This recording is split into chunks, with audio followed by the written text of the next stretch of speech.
first day of this whole thing, and there was no, and you couldn't enter or leave the city the entire time. So as much as we felt that maybe we need to get out, everybody was telling us that there was no way out. Just, you can't leave the city. It's too dangerous to leave and be on the road. So we stayed another day. We held out for another day. And during that time, I actually pondered over leaving or staying. And I tried to hire a driver to take my wife and kids out. And I thought I would stay behind. I offered all the cash that I had, $5,000. I told the driver that I know very well, I said, here, I'm giving you $5,000 cash. I need you to take my wife and kids out of the city, get them to the border. He said, Rabbi, even if you gave me $10,000 cash, I'm not leaving. I'm not getting on the road. It's not happening. So eventually I said, okay, I'm just going to have to drive myself. But that was also not a very inspiring thought. So I tried to convince some of the people in the community to come along with me, and we would have like a caravan of a few cars driving together. I finally convinced two other drivers, two other families, and we decided at 6 o'clock Thursday morning, we're going to head out. At 5:30 in the morning, both of the families called me to tell me that they're chickening out and they're not going. I was left with the idea of leaving on my own, taking my car, taking my kids and my wife, and heading out of the city. I have to say that as unemotional as I am in general, that those 12, 15 hours, I don't know, I don't remember ever, especially in my adult life, crying so much. The thought of leaving, not so much leaving my home, leaving all the things, or thinking about what you're taking and what you're leaving, which is an incredible thing in general. I don't know if anyone has ever had the opportunity of doing that, and I wish you don't. But it's an incredible feeling of thinking, what are the most important things in my life? What do I need to take, and what can I leave behind? And I only have so much space. But just the thought of leaving the community, leaving the people who for more than a week were telling me every day that the fact that I'm in the city is giving them comfort. Just the fact that I didn't leave them gave them a sense of security and a sense of comfort. And here I am leaving the city and kind of leaving them behind. It's just very, very painful. And I actually, we wrote a letter to the Rebbe, we wrote to the Oihel, and we asked for a bracha, we asked for a blessing, that we should be making the right decision. And I opened up one of the Rebbe's books of letters to get some inspiration.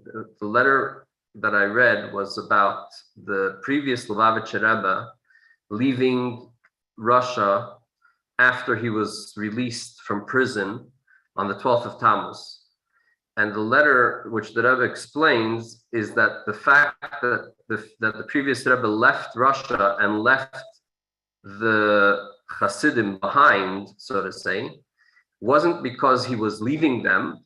Rather, the Frierdiker Rebbe understood that by leaving, he would be able to help them better from another place than if he would stay behind and have to dodge the KGB, not to be imprisoned again.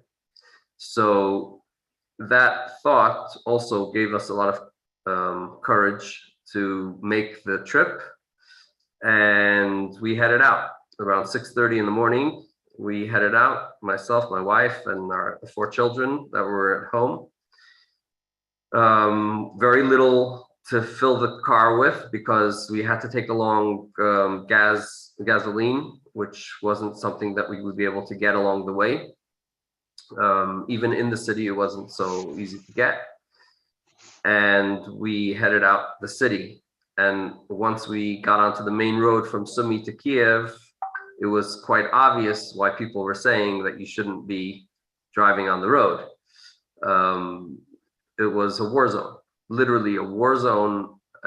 Very difficult for me to describe what that means, but my children lost count of how many Russian tanks and trucks and armory just blown out, literally scrap metal and all types of belongings and things all over the just craters in middle of the road, where you see a missile or something just opened up a huge hole in the middle of the road. You have to drive around it. Most of the first 40-50 kilometers of that road were cleared and we were able to drive. And then we had to stop because ahead was just, there was war going on. They were shooting. So we had to turn off to side roads, and we ended up going literally through cornfields that aren't corn. I mean, it's the winter still, but just muddy fields and dirt roads. A trip that should have taken us usually about an hour and a half from our home to where the first Chabad Rebbe is buried in the city of Hadich.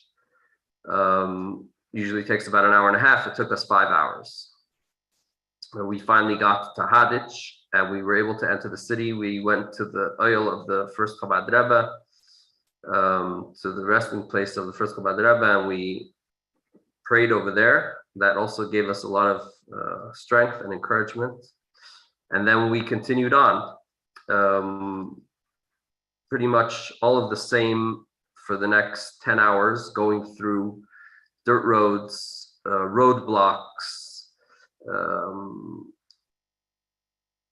My children already had everything worked out. Every time we stopped at a roadblock, they would scream out, "Slava Ukraina, Slava Bogu." I don't know if everyone speaks Ukrainian here, but Slava Bogu is Baruch Hashem, thank God. And what everybody says nowadays is Slava Ukraina is like thanks to Ukraine or strength to Ukraine. So it was nice when we got to the roadblocks with the Ukrainian soldiers and they saw these Jewish kids saying, Slava Ukraina, Slava Bogu. They just let us pass. We have my license plate is from Kharkov, from the city of Kharkov. So when we pulled up by all these roadblocks, they say, "Oh, you're coming from Kharkov, and where are you going to?" And I said, "I'm not coming from Kharkov, I'm coming from Sumy." And the reaction to that was, "Oh, you're coming from Sumy? Oh, wow. Okay, if you're coming from Sumy, keep on going." So at one point, I asked one of the soldiers, I said, why are you so impressed with Sumy? And they're like, "Oh, Sumy, that was the first city that the Russians went into, and the army that was based in Sumy is basically holding up all of these troops and not letting them get to Kiev." So they're like very impressed with the Sumy army, or whatever, the Sumy brigade. Much later at night, we actually stopped at one of the posts, and the the soldier that stopped us said that his family was in Sumy, and he was very worried, and he was very happy to see that we got out, and he wanted to know, how things are going there, and he was very, very worried about his family because he was watching on the news what was happening in Sumy. A trip that should have taken us about 12 hours to the border took us 32 hours. As you know, I was on Zoom for that whole week beforehand. I did not have much sleep. And for those 32 hours of driving, there wasn't much sleep either. I don't know how we got, I can't explain how we actually got to the border. We got to the border. It was Friday morning by the time we got to the border. And I mean, the whole night of driving, I have no idea. I joke until today that my car turned into a Tesla and just drove on its own, because I was holding the wheel, but I can't explain to you how my eyes were actually focused on the road or not. It was just, we got to the border. It was by divine providence that we made it there alive. And we finally made it through the border of Moldavia, and eventually made it to the Chabad in Kishinev, Moldavia, a few hours before Shabbat started. I want to share a few, I should say, impressions, things that really made an impression on me, and I think it's important for people to hear.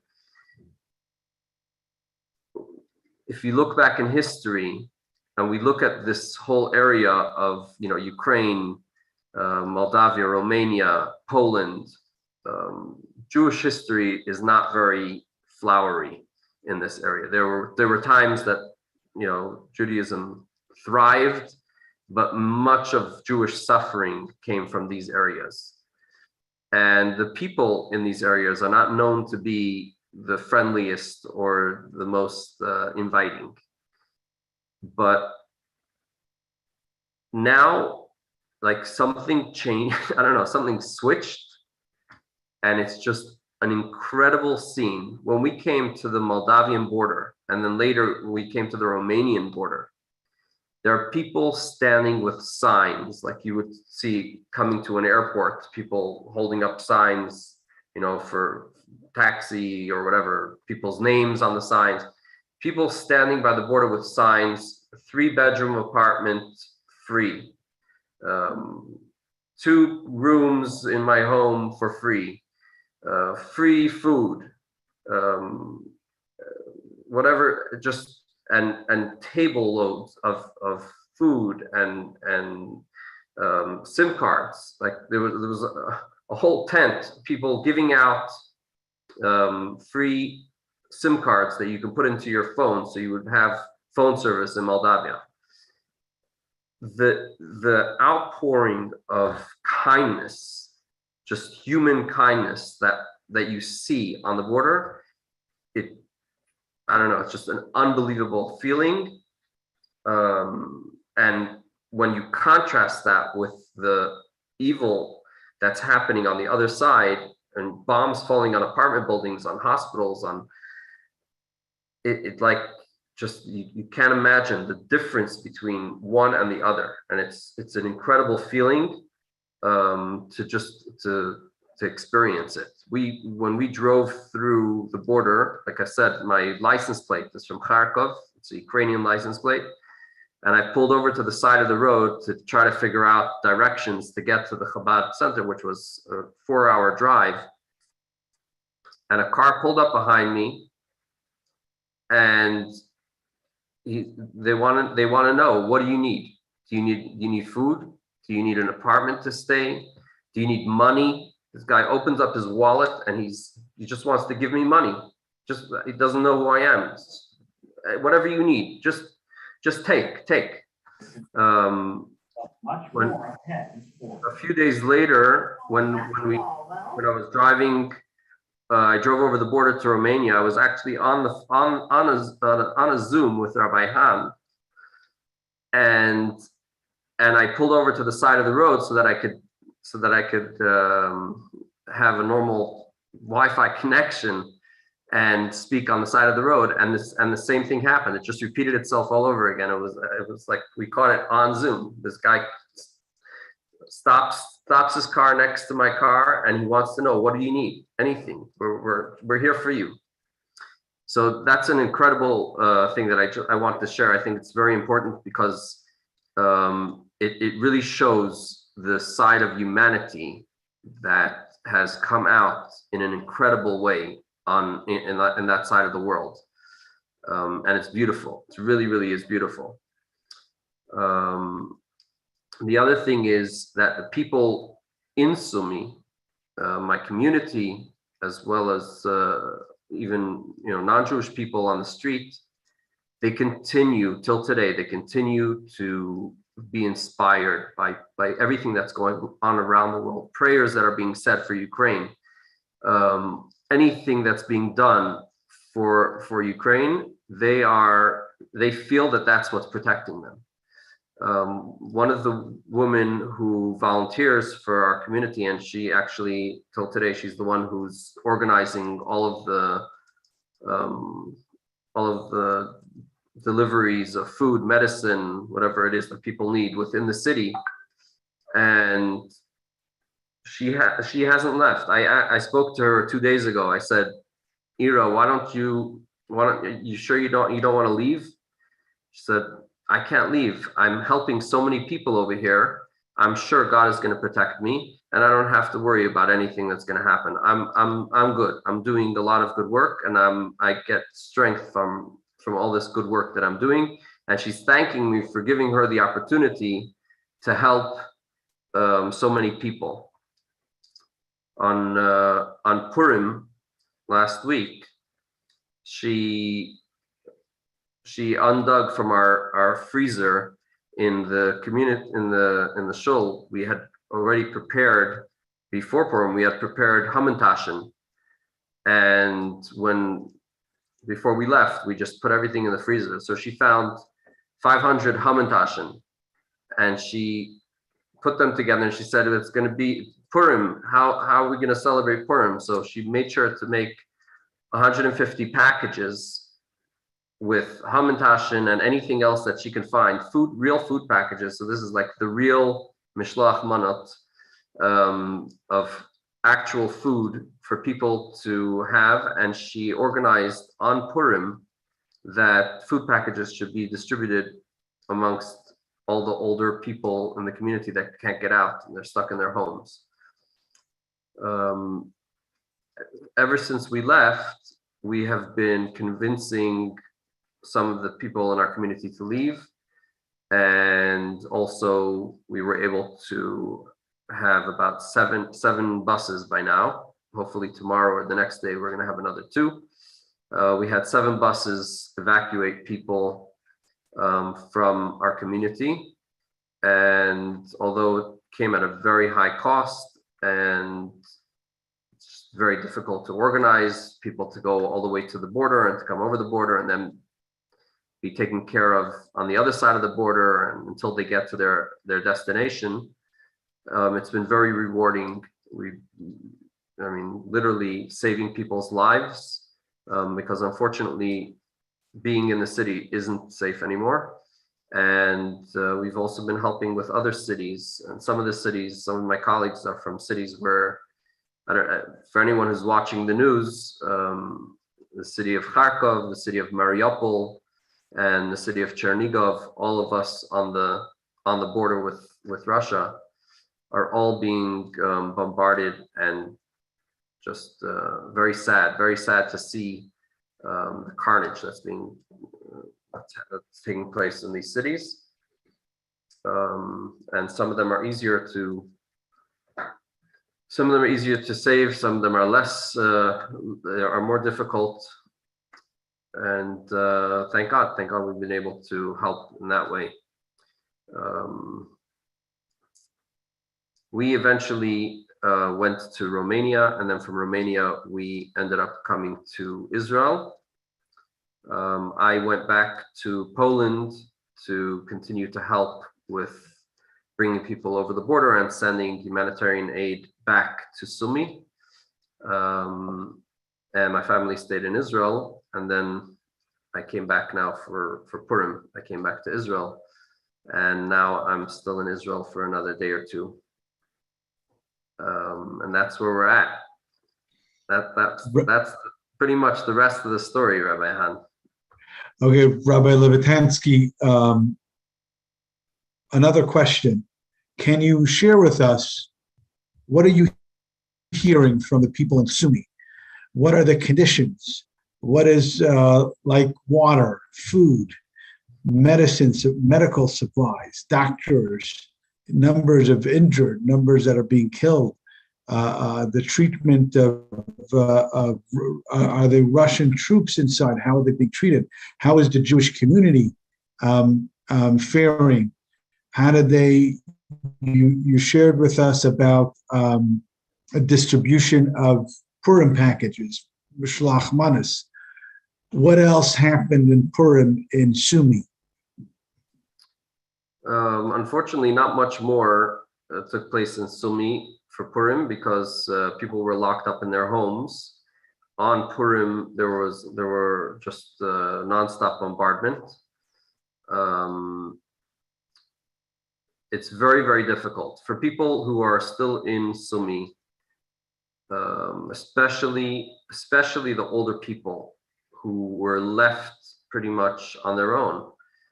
Many of the people that were visited on Purim are not just left alone at home. They're living in an apartment building, let's say with 20 apartments, and 15 out of the 20 apartments are empty. People left. They're alone at home. They don't have neighbors to talk to. They can't leave their home. They're afraid to leave their home. The bombardments don't stop. Sometimes it's more outside of the city, and sometimes it's in the city. The Russian army is surrounding the city. They're not in the city. They do come in at night sometimes for a little bit of fighting, and then they get pushed back out, and that happens on a regular basis. But they're not in the city, and they never took over the city. They are surrounding the city and continue to bombard it from the air and from tanks and all kinds of basically shooting into the city. And I might add that these are targeted bombing, especially the ones from the sky. This is not that they bombed an army base and then the shrapnel ended up in the kindergarten next door. This is bombing what they call in Ukraine spalny rayon, which would be like a residential area. Okay, there's nothing there. There's just apartment buildings, schools, maybe a hospital, stores. There's absolutely nothing in this area that would and it's just basically to scare people and to destroy the infrastructure of the city. That's the only way to explain it. So it's very, very difficult. It's very difficult for the people. The electricity in the city was bombed, I think by now 4 or 5 times. The city has been very quick to get it back up. Not all of the city had electricity for a while. Then one half of the city, the other half of the city, but they've been pretty good about the electricity, which is incredible. And the water pump was also bombed, I think 3 times already, and they were able to get that back up also. So there were periods of time that there wasn't water, there wasn't electricity, which also translates into no heat.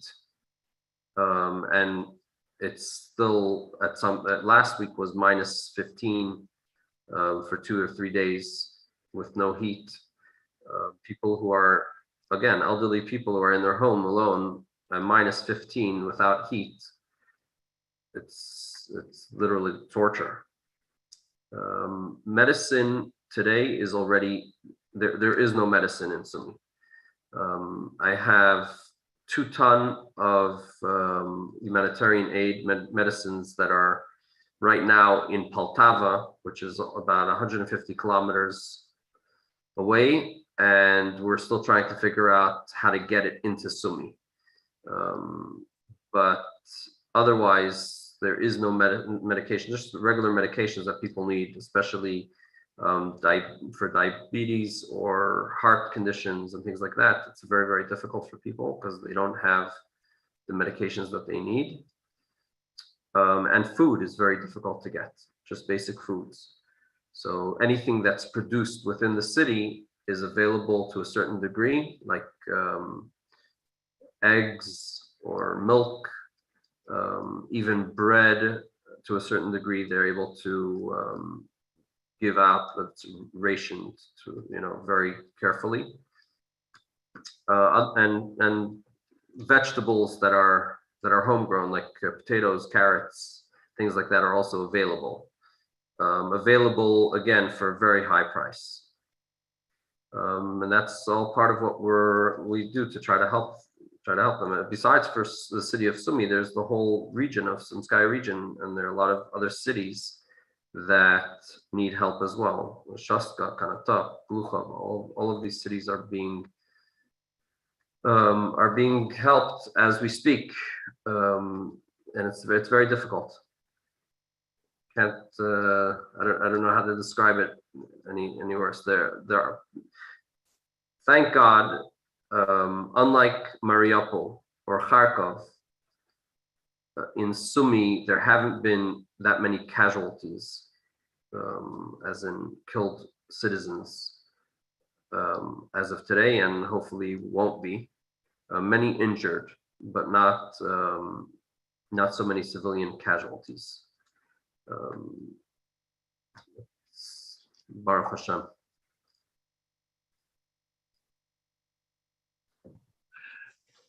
Just before we go to the next set of questions, I just want to remind everyone to look on, I would like to encourage you to participate in saving lives in Ukraine. Go to the chat box. My colleague Rabbi Willem posted a donation page, jewsofUkraine.com, Sumy/Sumy. Okay, we'll go to the next questions, please. Rabbi Levitansky, thank you so much for joining us. This is Rabbi Mendy Kievman from Chabad in Milford. So you mentioned about your trip on your way out. Now your family's in Israel. You're shuttling back and forth, and we're truly inspired by what you're doing. But on the last time when you talked to us, you told us about your kids inspiring you with their joy and their belief in Hashem and everything's going to be okay. How are they continuously, and your wife, I'm sure, as well, backing you and giving you the inspiration that you need to continue doing what you're doing? Kids are definitely the most inspirational. They take everything very, very simply. They unpack everything very easily, and they're the ones that give us the strength. We came to Israel, and I was in shul. Somebody was speaking to my children, and he asked my 12-year-old son, what was the most difficult part of the trip? What was the most difficult part? Was it the bombs falling or seeing burnt out tanks on the road? And he was trying to get him to. And my son said the most difficult part was leaving. That was leaving the community behind, because how can we leave people behind?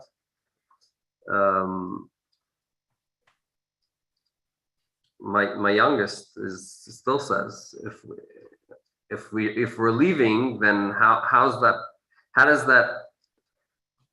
do we leave? If we leave, that means that we don't have trust in Hashem, that Hashem can't protect us, so we have to leave. She still can't understand it. They definitely give us that inspiration to realize that we are in the hands of Hashem, and whatever happens to us is in it. It's His choice. It's Hashem, what Hashem wants, and that keeps us going. I think also I mentioned last time, and it's still till today, that our community has become so strong in their trust in Hashem, their belief and trust that anything that happens, there's nothing that can help them pretty much, and therefore it's only, they're in Hashem's hands. Just a few hours ago, I was in the airport. We met a group of people that we had taken out of Sumi a week and a half ago. It took them a week and a half to get to Israel. And we met them now in the airport coming out. And the one woman was beside herself. She said, now that we're in Israel, and we're going to split up, because they were in a group, so they were going to split up, and I won't have a Tehillim, I won't have my psalms, because I was borrowing the Tehillim from another woman that had one, and we were sharing it. And now that we're going to split up and we're going to be going to different places, I'm not going to have a Tehillim. Is there any way that you can get a Tehillim for me? That's all she wanted. The fact that she was on the road for a week and a half, and they're in all different types of accommodations, for lack of a better word, with a plane delay for 5 hours and etc. So that like just blew over. The only thing that's worrying her is that she doesn't have a Tehillim. And yeah, these are things that definitely give us strength, and it's beautiful to see in people that we've been with for so many years. Another question, if you don't mind. After last time we talked, there was an article in our newspaper, and one of the things that happened was people started asking me, what other way can they help? Is there a point? Someone said I should make a drive for material, food, medicine. Is there even a point to that? If we did a drive, would that food and medicine get to those people, or is there what is the best way to deal with it? It's becoming more and more available. It's hard for me to answer that question like on just like that. There is humanitarian aid that's coming into Poland, and it is making its way over the border very, very slowly. Unfortunately, there's a lot of cuts that get cut off along the way, and besides for the actual food or clothes or whatever it is that's being sent, there's a ton of finances that need to be paid off along the way. The trucks that are trucking these things in, and the border that it's crossing, everything needs to be paid. And there's a lot of red tape. Unfortunately, there's still a lot of red tape, especially for it to get all the way to where I am in Sumy. You're talking about from one side of Ukraine to the other side of Ukraine. So a lot of this stuff is getting into the western part of Ukraine, where the war isn't as intense, but there are a lot of people there who fled from the eastern side of Ukraine, and they're taking shelter over there. They didn't make it over the border perhaps, but there's a lot of people that are still there on the other side of Ukraine. Anything that makes it over the border through those cities gets we say Trumas and Meisters. I don't know how you say that in English. They tithe. Tithe? Okay. Yeah, you get percentages get lost along the way, and after it travels for 1,000 kilometers from that side of the border all the way to Sumy, there's not much left of it. But yeah, it does get in, and it will help people. So if you're asking me, is it going to help the people that I'm looking to help specifically? I don't know. I can't answer that question, but will it help people? Yes, and definitely is a good thing to do. And it also, again, it just shows the kindness of humanity that people are willing to give of their goods to help other people. Okay, one last question, a little bit on a spiritual line here. This came up before Purim, where people said to me, at least two people said this to me, how can we celebrate Purim when the Jews of Ukraine are suffering? And this question could be asked now we're coming down to Pesach, and how are we going to celebrate the Exodus when we don't know what's with them? What do you suggest we tell people in our community? We celebrated Purim here. My family dressed up as Ukrainian Kazakhs in Israel. I must tell you that that question came from many people, also people within Ukraine. But the majority of the people that I have contact with see it totally differently.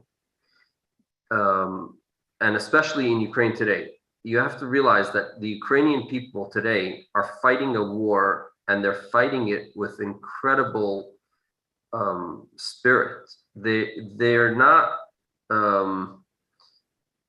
they're fighting this war, and they feel victorious from day one.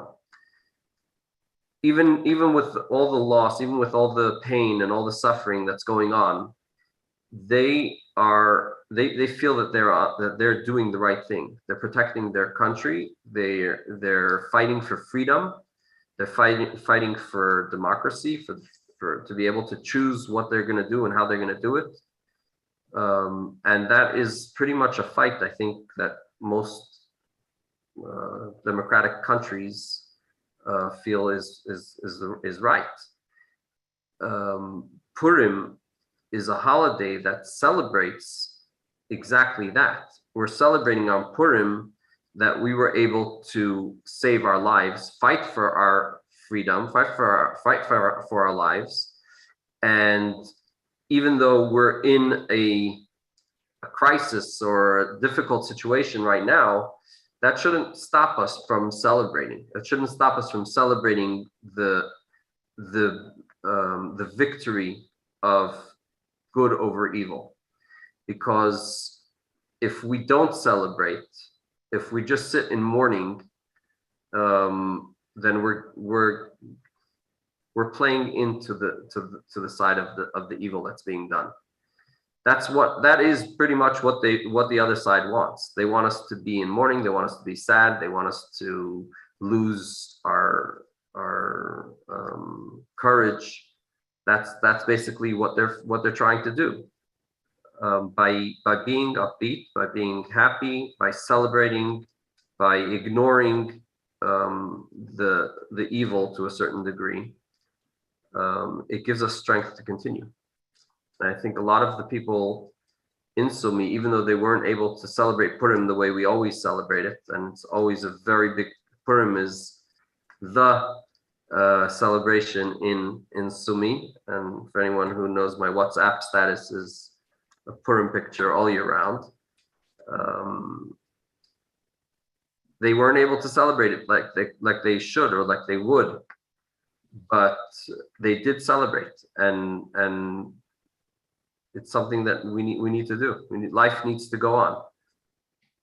So I understand the feeling, I understand the question, but I don't think that it's something that should stop us from the Jewish people in general. Over more than 3,000 years of our history have been in many difficult situations, and we've managed to balance that, celebrating and mourning at the same time. It's part of our Jewish life. Thank you, Rabbi Levitansky. Just I want to open up the chat for anyone who has any questions. So we're going to enable the chat. If there's going to be any issues, we'll shut it down right away. If you do have any questions, you could please, to Rabbi Levitansky, please put it in now. I do want to ask the following question. Is there any suggested donations? Like, let's say the community in Spokane wants to sponsor a bus, or sponsor a family, or sponsor, what would you, is there any sort of price tag or something? Any goal that we could reach? I understand there's no way to put a real price tag, but is there anything, or just send as much cash as possible? Yeah, the answer is that it's just impossible to give any price. I can tell you what it cost up until now, and it's fluctuated back and forth. Some of the buses that were sent cost $10,000. Some of them cost $50,000. It really depends on the day and on the driver and on the situation, that whatever's going on. I've given an example before. I think this happened after last Zoom, so I can just mention it again. If I mentioned it, then it's still a very good example. One of the people in our community needed blood. He goes to dialysis 3 times a week. He wasn't able to get to his dialysis. He called me and he said that he's feeling sick, he's feeling very weak, and he needs a blood transfusion. And he called the clinic and they told him that all the blood is being saved for the war, for the army, and so they can't give him the blood transfusion. And he was literally, he says, I can't breathe, I'm just weak. I was able to contact the head doctor, who I have a connection with for many years. And I told him, I said, look, this man needs a blood transfusion. He needs, I think it was a little bit more than a pint of blood. Whatever it's going to cost me, I don't care what it is. I need you to get him this blood transfusion. And went back and forth. And in the end, he agreed. And he said, I can't tell you how much it's going to cost. I'll get it, but then, whatever it's going to cost, I'll put the price is going to come afterwards. And I just agreed. I thought it would be a few $100s. Eventually, he got back to me. He was able to get the blood transfusion, and he says, I feel very bad, but it's going to cost you $1,000. So something which should have been free, something which in general was never an issue, and here I was spending $1,000 to literally save this person's life. Again, I can't put a price tag on anything because it really fluctuates. It depends on the day and on the hour. But what I could say is that any money that is being donated and is being sent is being used for these purposes specifically. And we are saving people's lives. We're giving them food, medicine, or transportation to get out of danger. And all of these things are very, very worthy cause. Okay, I'm just checking out the link we put in. Does it work on your computer? Everyone who's seeing this, just make sure it works. Could you guys all check it that it works? I'm hoping. We had 3 donations during this interview. Let's see if we could up that. So I want to encourage you, please, even if you already gave, think about those Jews who are sitting in a cold apartment building and they're trying to get out, and it costs an enormous amount of money. He said between $10,000 to $15,000, not rubles, not, so whatever you have, if you have an extra buck to give it to this particular campaign, because it literally is saving lives. In the past hour, there was 3 donations, $900, $50, and $100. We thank you very much. If everyone else could please go in. The collective 11 Chabad rabbis that joined gave approximately $2,000 in addition to what they gave earlier in last event. So please open your heart and participate again. Okay, just a few short questions are posted here in the chat. So someone I'm going to combine these two questions. One question asks if you're coming back, and the other question asks, what is the best way to help Jewish families who are there now? Am I going back? I am definitely going back. The question is just when. I'll be back in Poland hopefully this week, and I'm going to try to make my way over the border, and then we'll see if I can make my way all the way back to Sumy, depending on everything that's going on. But definitely I will be back at some point. What's the best way to help the Jewish families that are there now? Again, there's medicine, food, and evacuation are the three things that we're working on to help anyone who's there or anyone that could get out or should get out. Your prayers, your extra mitzvahs that you do are no less important, and they help. They definitely do help, because we're a collective. The Jewish people are one people. Everything that we do, every prayer that we say for people that are in Ukraine is going to help them. Every mitzvah that we do in their merit is going to help them as well. It's going to protect them. They feel it. They themselves are the ones who are saying it, that they feel protected by the prayers and the mitzvahs that people are doing around the world for them.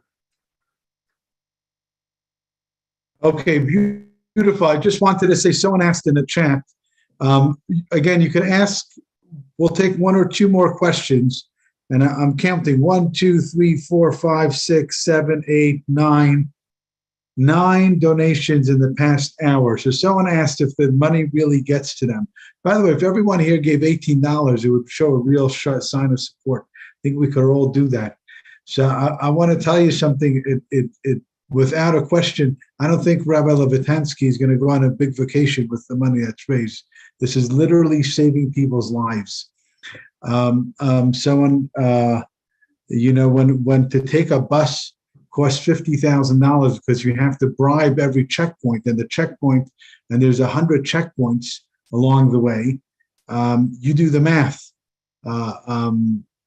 This is what we're dealing with, and the driver cost an enormous amount of money because he's endangering his life. Okay, one more question, and then we'll conclude the event with a prayer. Mordechai David asked, did you encounter Russian soldiers stopping you on the way out?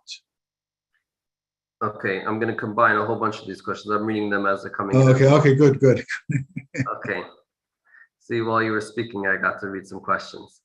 So, does the money actually get to them? The answer to that is yes. The reason is because up until today, thank God, the bank system still works. Although taking out cash is not so easy, you could use your credit card to buy things, whatever's available. And until now, there still has been, and even now, there are things available in the store. Like I said, fresh things that are, milk or bread, eggs, potatoes, things like that are available.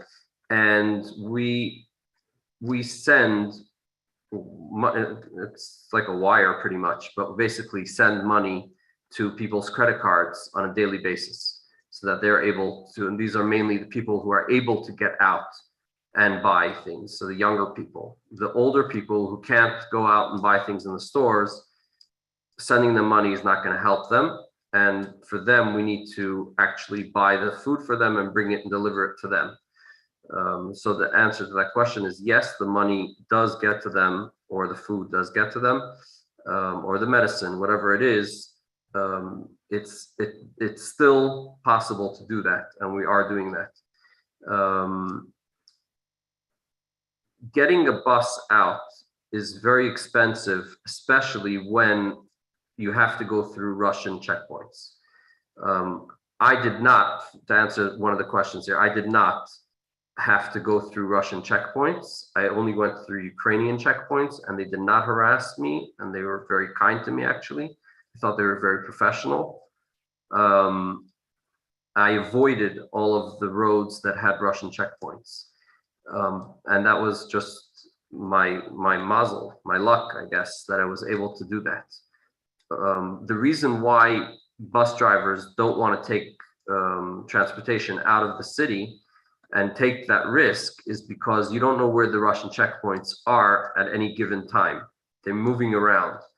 And if they do stop you on the road, unfortunately, again, if you're watching the news or if you see the videos that appear on YouTube, you will see that the Russian soldiers that are still in Ukraine are hungry. They don't have what they need in general. They've run out of gas. They don't have gasoline for their tanks and for their trucks, and they are out on the road, making sure that they get what they need. So if they see a bus or a truck or even cars driving down the road, they have no problem stopping them and asking them to give them whatever they want. Unfortunately, that could also mean taking lives, and that's what people are afraid of, and that's why they're not willing to take that risk unless they're going to make a lot of money. Also, gasoline is very expensive. And if you have to stock up on it and if you have to get it and take it with you, it becomes very, very expensive. So again, some of it is real, is the, so to say, the real price. Some of it is just that if you want something to happen now, if you need it now, you're going to have to pay the price that whatever the person is doing wants you to pay that price. If you're saving your own child's life, I don't think people would think twice to spend the money to save their own child's life. So the way I see it, especially with my community, these are my family. My community is my family, and I'm willing to go that extra mile and find the money to save them, no matter what it costs. What's my task on the border? I basically my main concern when I was in Poland and now I'm going back to Poland is making sure that everybody that's coming out of Sumy or the Sumskaya region, Kharkov region, coming over the border, make sure that they have what they need and that they get to where they need to get to, and then using the vehicles that came to bring them to take back humanitarian aid on their way back the other way. So that's what I've been doing, and hopefully will be doing for the next little while.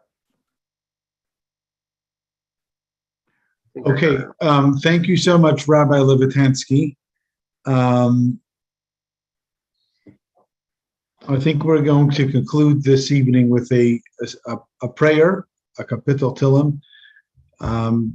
We shall pray on behalf of the Jews in Ukraine who are stuck there, that God should provide them the peace and security. If you could please join Rabbi Wilhelm.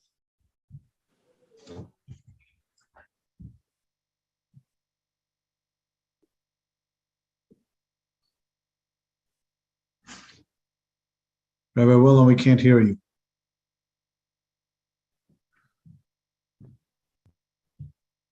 So we'll conclude. Thank you very much. We will conclude with this prayer. Lam Natseach Mizmor LeDavid. Yancha Adonai b'yom tzara yisagevcha Shem Elohei Yaakov. Yishtach ezecha mikodesh umitzion yisadeka. Yizkar kol min chaysecha v'yilascha yidash nesela. Yitin lecha chilvavecha v'chatzascha yimale. Nirana b'shuasecha v'Shem Eloheinu nidgel. Yimale Adonai kol mishal yisecha. Ata yadati ki Hoshea Adonai Mashiach yaneu mishmei kache b'gvuros yesh yiminei.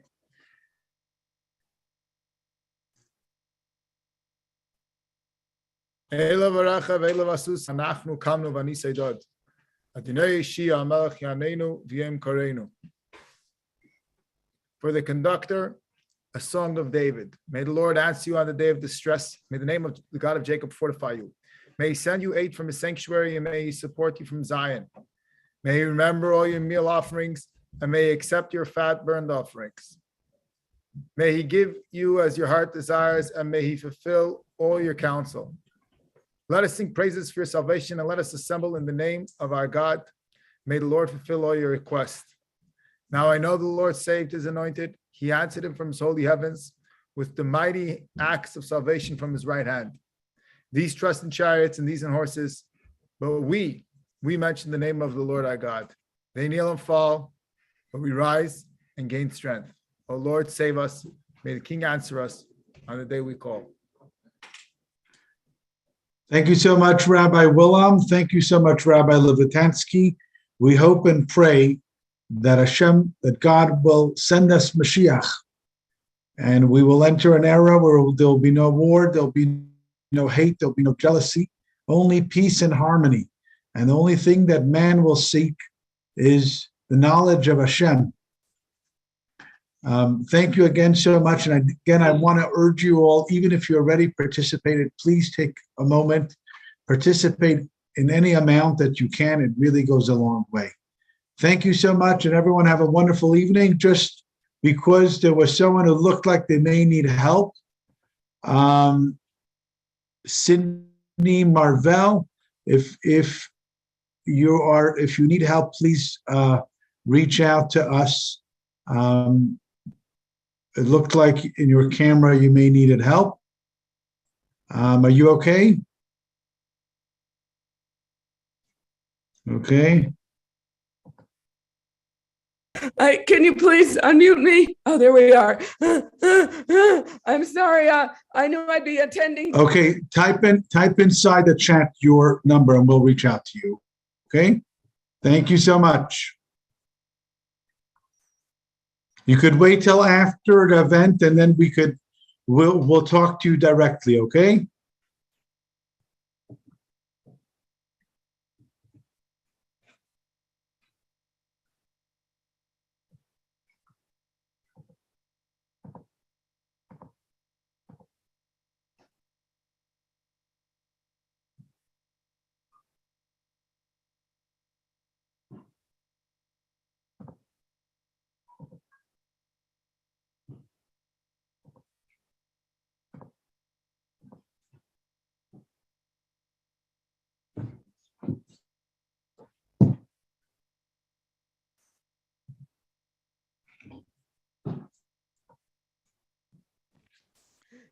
I'm sorry. Can you see my number there? I don't see your number. Let me see 1 second. I was trying to put it in the chat here. Okay, send it directly to me, not on the public chat. Oh, okay. I'm sorry. Where do I find? Oh, I have your number. I got it. Oh, Okay, thank you, Sydney. I'm going to give you a call in a few My minutes. question Okay? was about if it's as difficult to be Jewish in the Ukraine and Russia as it used to be with all this going on. Right. Okay, I don't know if Rabbi Levitansky is still there or if he left. Okay.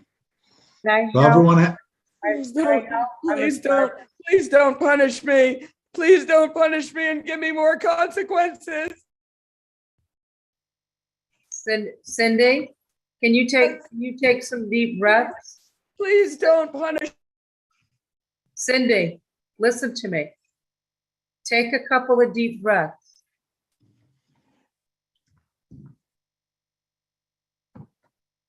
She's off. okay, thank you, everyone. Have a good night. The meeting is now over, and have a wonderful evening. She's off and running.